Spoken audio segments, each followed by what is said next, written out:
Uma das coisas realmente emocionantes é a aprendizagem. O que eu quero dizer com isso?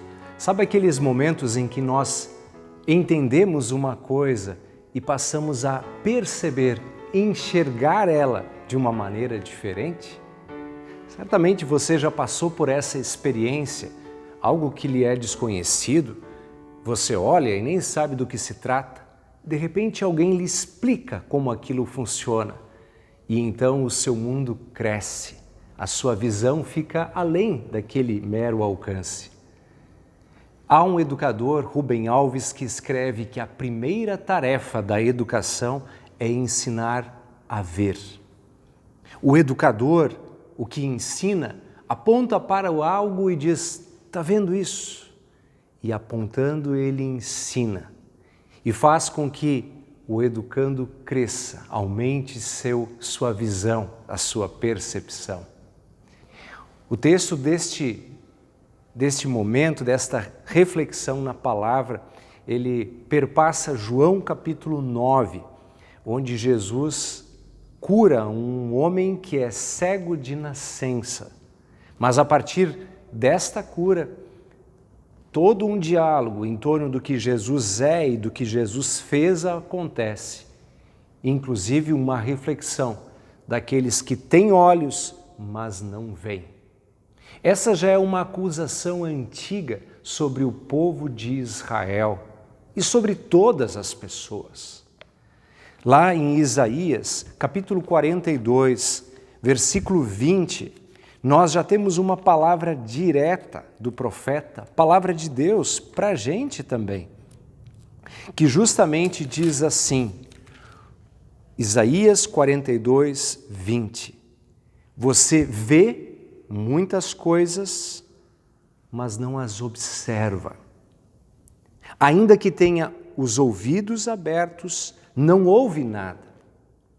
É uma acusação daqueles que, como diz o poeta, olham, mas não veem. Nós queremos pensar um pouco nesse processo de aprendizagem e de uma sabedoria que é além da sabedoria humana e que só pode ser dada pelo Senhor Jesus, o grande Mestre. Eu quero ler para vocês aqui a passagem de João, capítulo 9, que mostra um pouquinho deste momento onde Jesus cura um cego. Em João, capítulo 9, está escrito assim, enquanto Jesus caminhava, viu um homem cego de nascença, e os seus discípulos perguntaram, Mestre, quem pecou para que esse homem nascesse cego? Ele ou os pais dele? Jesus respondeu, nem ele pecou, nem os pais dele, mas isso aconteceu para que nele se manifestem as obras de Deus. E logo a seguir, nós temos o versículo 6 dizendo que Jesus fez lama com a sua saliva, colocou nos olhos do cego e disse a ele, vá lavar-se no tanque de Siloé. Siloé quer dizer enviado. O cego foi, lavou-se e voltou vendo.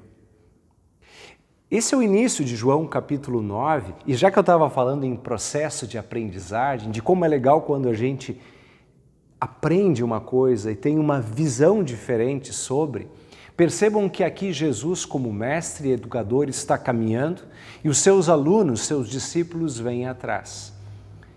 E ele então percebe um homem cego e os discípulos apontam para ele e fazem esta pergunta reflexiva, por que ele nasceu assim? É por causa do pecado dele ou dos pais dele? Percebam que aqui já há um direcionamento para uma resposta. É como se eles dissessem que sabiam qual a resposta. É por causa que ele pecou ou os pais, não sei bem qual dos dois. E Jesus, o Senhor, o Mestre, ele disse que não era porque ele tinha pecado, nem porque os seus pais tinham pecado. Abrindo um parênteses, é bem verdade que todo sofrimento, toda dificuldade vem por causa do pecado e existe por causa do pecado. Mas não se responde isso por causa de um pecado individual dele como pessoa ou de seus pais, mas por causa da maldição do pecado que está sobre todos nós. E Jesus, então, como esse professor, esse educador, que nesse processo de aprendizagem distingue coisas, nos ensina a perguntar não o porquê que ele era cego e tinha nascido cego, mas para quê. Percebam a diferença? Uma mudança pequena do porquê para o para quê. E Jesus responde: para que o poder de Deus, para que a glória de Deus se manifeste nele.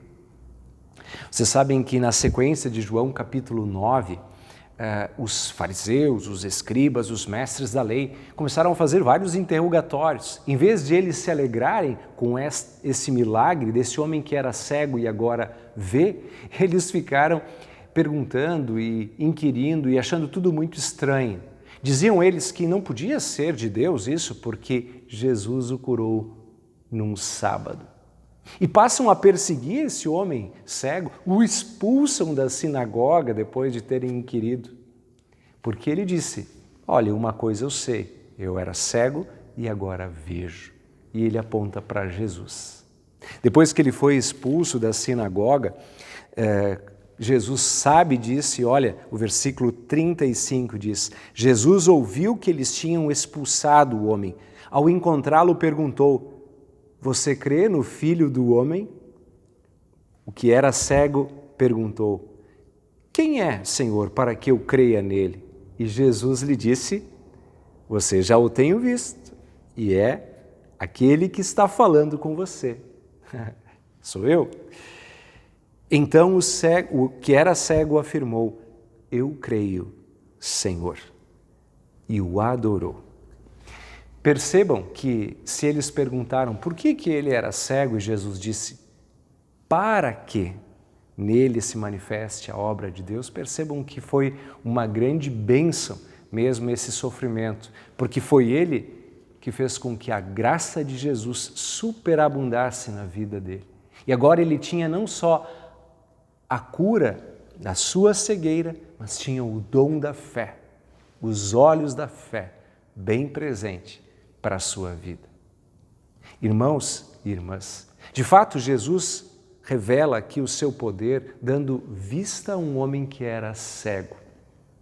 Mas o texto permite, por causa do diálogo dos fariseus, refletir sobre esta cegueira espiritual, onde estamos na luz, por vezes, mas insistimos em nos dirigir para a escuridão e deixarmos de perceber e enxergar as coisas com clareza.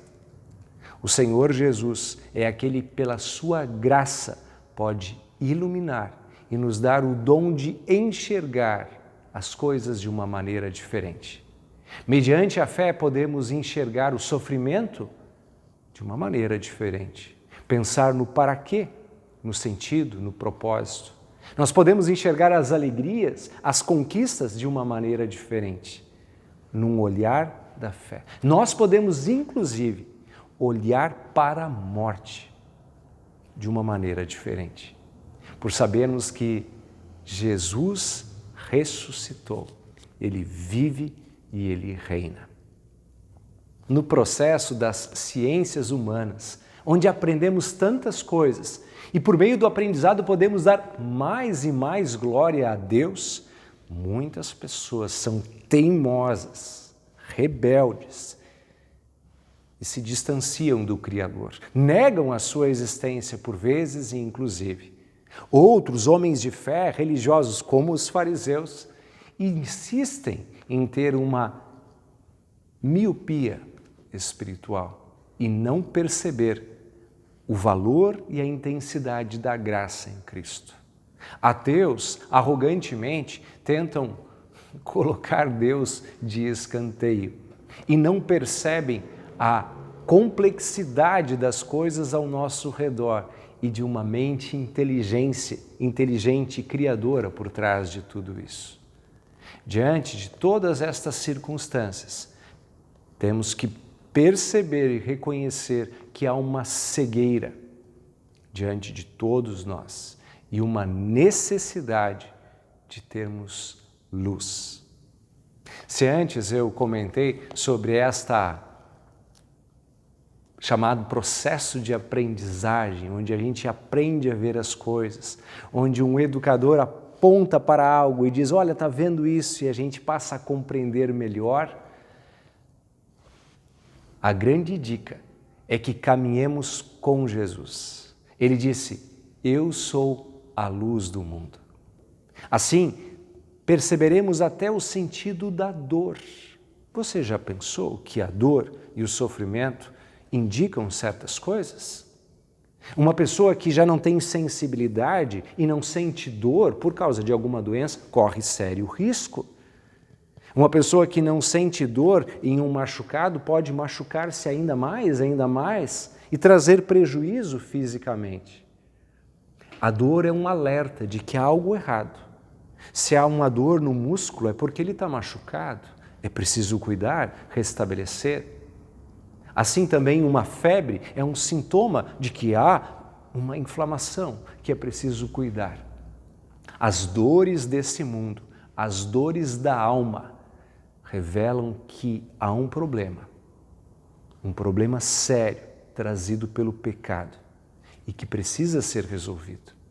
E que bom quando apresentamos esse problema para o médico dos médicos, o Mestre e Senhor Jesus, que deu visão aos cegos, que fez com que os surdos ouvissem e que também espiritualmente abre os nossos olhos da fé.